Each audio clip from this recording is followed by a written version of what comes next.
मित्रांनो, राजस्थानच्या अलवर जिल्ह्यात सरिस्का जंगलाच्या कडेला वसलेला भानगड किल्ला हा केवळ भारतातलाच नाही तर संपूर्ण आशिया खंडातला सर्वात रहस्यमय आणि भयानक जागा म्हणून ओळखला जातो। या किल्ल्याच्या मुख्य दरवाजाबाहेर सरकारच्या पुरातत्व विभागाने एक अधिकृत पाटी लावलेली आहे। त्यावर स्पष्ट लिहिलेलं आहे की सूर्यास्तानंतर आणि सूर्योदयापूर्वी या किल्ल्याच्या परिसरात थांबणे सक्त मनाई आहे। जगातील कोणत्याही ऐतिहासिक जागेबाहेर सरकारने असे अधिकृतपणे लिहिण्याचे तुम्ही कधी ऐकले का? नक्कीच नाही। पण असं काय धोका आहे या किल्ल्यात? रात्रीच्या वेळी तिथून येणाऱ्या रडण्याचे, बांगड्याचे आणि अजब ओरडण्याचे आवाज नक्की कोणाचे असतात? तिथे जाणाऱ्या लोकांना आपल्यावर कोणीतरी नजर ठेवून असल्याचा भास का होतो?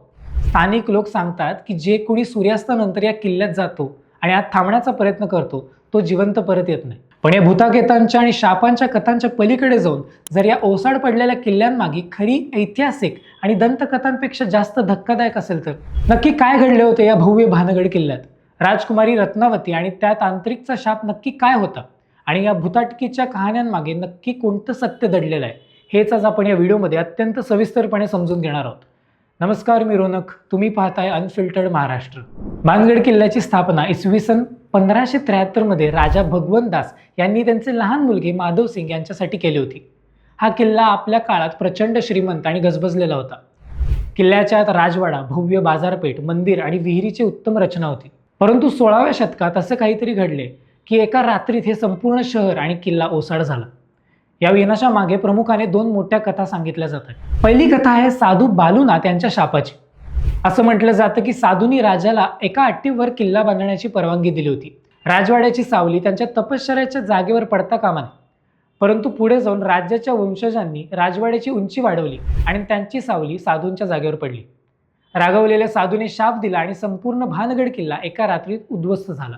दुसरी आणि सर्वात प्रसिद्ध कथा ती म्हणजे तिथली सुंदर राजकुमारी रत्नावती। तिच्यावर एका काळी जादू करणारा तांत्रिक फिदा झाला होता। राजकुमारीला वश करण्यासाठी त्याने तिच्या तेलावर काळी जादू केली। राजकुमारीला याचा सुगाव लागला आणि तिने ते तेल एका मोठ्या दगडावर ओतले। जादूमुळे तो दगड मोठ्या वेगाने फिरत जाऊन त्या तांत्रिकवर आदळला।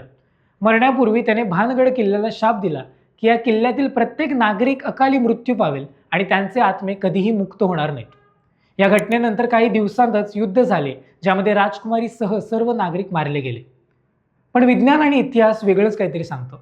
ऐतिहासिक नोंदणीनुसार 1783 मध्ये या भागात भीषण दुष्काळ पडला होता। अन्न पाण्याअभावी लोक गाव सोडून गेले किंवा मरण पावले। दुसरी गोष्ट म्हणजे हा किल्ला घनदाट जंगलात आहे। रात्रीच्या वेळी तिथे बिबटे, तरस आणि जंगली प्राणी फिरतात। पडक्या वास्तू आणि डोंगरामुळे त्या आवाजाचा मोठा प्रतिध्वनी तयार होतो जो भूतांचा आवाज वाटतो।